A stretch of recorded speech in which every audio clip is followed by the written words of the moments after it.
Welcome back to the breakfast this morning. We're now going to be talking about COVID-19. News, of course, over the weekend showed that former minister of the current administration, Mr. Abdullahi Ibrahim, was unfortunately, one of the victims of COVID-19. COVID-19, of course, the NCDC also mentioned about 5 deaths, were recorded across the country in the last 24 hours from news yesterday.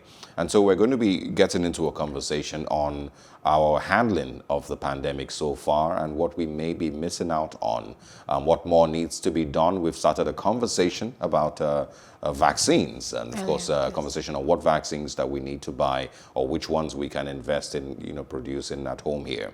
We've invited this morning Mr. Opeyemi Orinowo to join us. Thank you so much for your time and thanks for joining us. Good morning to you. Good morning. Thank you for having me again. Thanks. All right.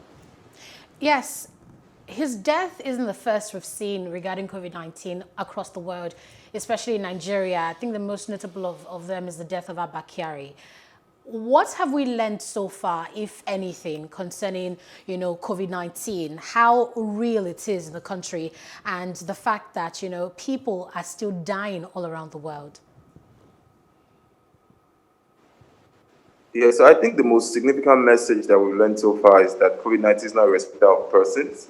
It's not a respecter of your economic standing in the society. Neither is it a respecter of the amount of money that you have in your bank accounts. So I think that's been a major eye opener in unlike every other illness. And I don't think anything shows the seriousness of the virus if, despite all of the money you've been able to accumulate and how well positioned you are in society, and it could take someone as powerful as Abakari, who was former chief of staff, to the president. So that's how significant it is. The battle, the faceless battle, you're fighting something you really cannot see, and no armies in the world or no amount of money could protect you from. All right, Mr. Orinowo, I'm going to ask you, in the last few weeks, since the second wave started here in Nigeria, we've seen numbers like we've never seen before. We've seen days when only Lagos State is recording more than 800 cases. We've seen Kaduna also spiral out of control. The FCT also doing the same thing. Plateau State also.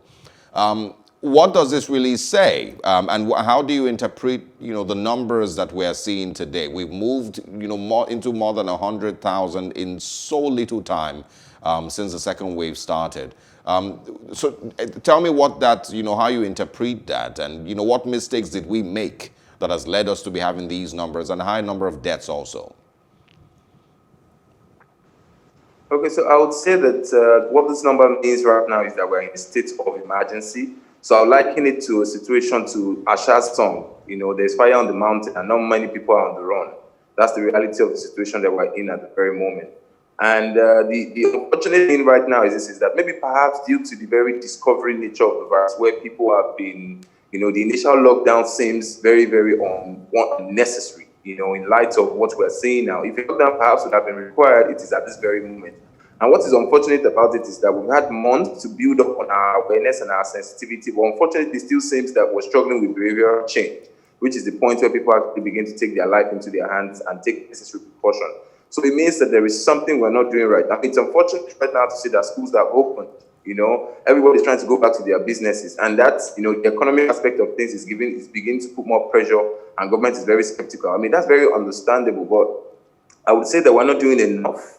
We're not able to emphasize the seriousness of the situation as it is. And what the potential catastrophe is in waiting is at the point whereby it gets to the community level. It's already a community level, but there's a certain place where already those numbers we're even seeing now is not even the actual, right? So it's people who are even able to get the test done. To do COVID test right now is not free, it costs money. The level that it will get to, as at Friday that we tried to check at MedAssist to see how many isolation centers are even open. As it stands now, just 2 isolation centers are open in Lagos, and they're not even that optimal, which is the one in the Yab and the one in the Solo. Coming from the time in the course of the initial first lockdown where we had isolation centers springing up on a daily basis. So it's that pontificating towards the fact that government is not, they're not living up to par. They're not taking it even as serious. So if government is beginning to wind down on strategy and the need right now to deal with this as an emergency, so how much more the people? So there's a seriousness that is presently lacking. All right. If we're talking about the high and mighty in society, dying of COVID-19, let's now focus on, the everyday ordinary Nigerian who, is still struggling to put food on their table. You have cases of patients dying in the hospital because of lack of oxygen. And what does this say really about the state of our healthcare in Nigeria at the moment? Well, it's always been in a state of comatose, for lack of a better word, and what is going on now is that we are reactionary. It is when the situation presents itself. I mean, I saw a WhatsApp platform, message that was broadcasted about how the politics of even getting oxygen masks, where maybe a GMD of a particular hospital who face mask had to do the disconnect within the healthcare sector to get someone to bring an oxygen for him, maybe from Ogun State down to Lagos. So if you're dealing with that kind of situation, it shows that we're in for a very serious challenge. If even by the time, so it has even the price right now of oxygen has gone significantly up, responding to the market. So there's even exploitation of that. So it's really a very bizarre situation, and the seriousness of that situation right now needs to come to the fore of national conversation at the very highest level. In what ways do you think we also need to either be better informed or, take smarter steps with regards the vaccination perspective? The government, earlier had said that they were, putting in 10 billion naira into developing a vaccine here in Nigeria. There's also talks about buying vaccines from AstraZeneca.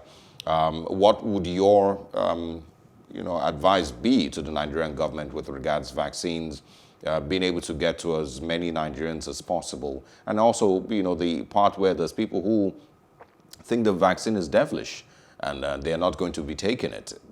Quickly share your thoughts on that. Okay, so my thought is that we need to build a coalition around vaccine in terms of what the strategy is. Now, the interesting part, this is not all doom and gloom when it comes to our healthcare. Now, we've successfully eradicated polio in Nigeria. We have more structures of distribution of vaccine, especially, we have those, however informal they might be, we have those structures exist. We have to get vaccine across people. What we do is an example, organization is an example, irrespective of the social class in which you fall to. So, but what the challenge is right now is the government right now is of the opinion now that, the same approach, they believe if you throw money at something, automatically people should just assume that it is so. That's why you just announce 10 billion. And you think, we should just feel as if all is solved. Do we have the capacity to develop a vaccine? Where are our microbiologists? What are they doing? They're probably doing makeup now. Where's the institution that is charged with doing that?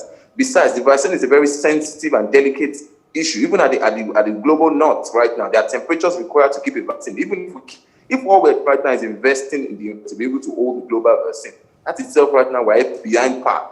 We're not producing, but just to be able to keep the temperature required for that thing not to become poison. That's a lot of work right now that we're not even seeing anything on ground. So you cannot just wake up and say you've announced a 10 billion. So what? So what you announced 10 billion? 10 billion doesn't automatically translate into solution. So we have to begin to see concrete plans around this. And it's beyond what the politicians can do. Now we need to get the scientists, the microbiologists, we need to get them, the virologists, we need to get them right to the forefront. It is leadership that is required from them. Let the politicians begin to step a little bit back. So those are the issues right now that I believe that around vaccine that needs to be addressed. The kind of money that is even required to have it. Unfortunately, we in the global south right now will play back role. It is after they've been able to sort themselves out, and the backlog, ours is always treated like a charity case. So also the standing, economic standing in the global community also determines who will die and who will live. So those are the realities. That now means that our people need to take this thing very seriously. Prevention still remains our best approach to this right now, to see how well we can prevent this virus from getting to that level where there is nobody right now who, what does it, if people are moving around in boxes, go to the market, go and see how it's literally like there is no consciousness of the seriousness of this thing. Yeah, and so that's a challenge on its own, because the numbers are frightening. If you're, well, for me, they are frightening. I don't know of any other person. So what do you think we should do to slow down these numbers? We can't keep seeing, almost 2,000 daily figures of COVID-19. Lagos State, I believe, is overstretched with handling COVID-19 cases. And it's going to be the same thing with other states that don't have the facilities that Lagos State has. And so what would you say that we must start to do today in order to find ways to slow down these numbers across the country? Yes, our death, percentage might still be a little low. We're still about 1,500 for those that are on record. There might be others that are not recorded. But what would your advice be?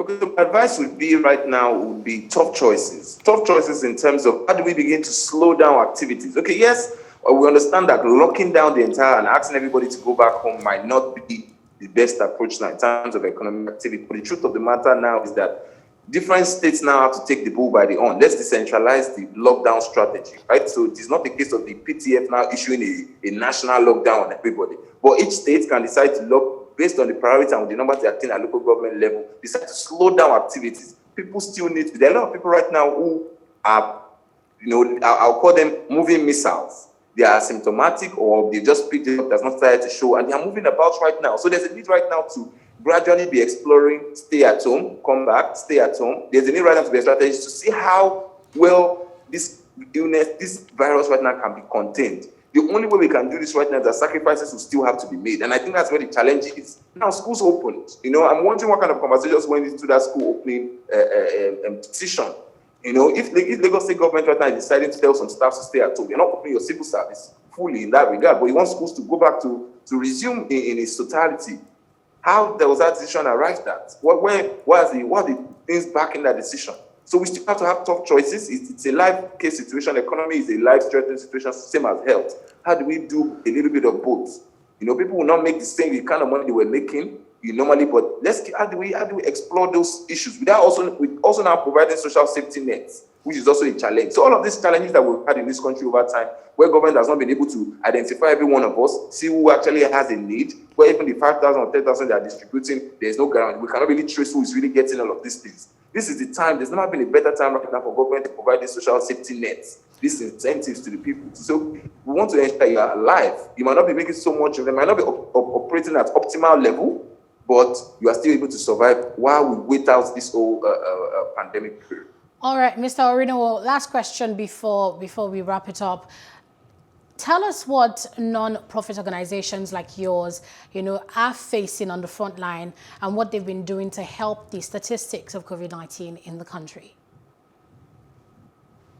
Thank you. So for us at Med Assist, I'm quite aware that a lot of non-profits, international non-profits as well as ours, are doing quite a lot. I mean, we had international non-profits who are not even doing anything related to health, deciding to put 5% of their annual income towards supporting the COVID cost, or even asking their grantees to divert resources towards providing palliatives, health. So us at Muritala Foundation, which is in the course of this whole COVID situation that we started the Med Assist COVID partner line, which is a telemedicine platform providing medical advisory, which we've identified that prevention as well as immediate care as an important need right now to stem the tide of the virus. So what we're doing right now is we run a digital clinical unit that provides medical advisory in Igbo, Yoruba, and Hausa, where patients right now, where people across the country right now can reach out to talk to a doctor in any of this line. I mean, you can reach, as we speak right now, you can reach to talk to a doctor on our platform on 08180 free medical consultation. It's not paid for. So right. we take care of all that. All you have to do is pick up the phone. If you're experiencing symptoms, we're able to advise you on what to do. We're able to identify the closest isolation center to you. We're able to refer you to primary care center closest to you, just to ensure right now that you are able to take the necessary prevention on your part. We also provide advisory on the vaccine, everything related. And part of the things we've seen is that there's even a very high level of fear. A lot of people right now have other illnesses and there's a mental health component to it. So those are the things that we've tried to do on our part, really. And we would, of course, from our end, thank you for the work that you do and your service at a time like this. Thank you so much also for also speaking with us and sharing your thoughts with us on the conversation this morning. Thank you. Thank you for having me. All right. That's where we, of course, will be wrapping it up this morning. We hope that you did, have a lot of, enjoy the conversations that we had. There's a couple of things that I would just quickly say before we go. The first one would be, it's a reminder to everyone, for everyone who still doesn't care, because they haven't seen people drop dead on the streets as a result of COVID-19. It's a reminder that, like he said, there are people that are walking missiles. There's still something called people who are asymptomatic. All right, they have no symptoms. They walk around like, there's nothing, absolutely nothing wrong with them. They don't even have a cold, but they have the virus. And so that should be, in your head every single time when you meet up with people, when you're in a gathering and everybody looks healthy. Not everybody really might be healthy. Not everybody might be negative. And so it's a reminder to be extra careful. Lagos figures are not looking good at all. At all. And it is frightening, if I'm being honest with the way that I feel. So please remember, we're in a pandemic. Do the best that you can to stay safe and to protect others also. I think that's what I would say.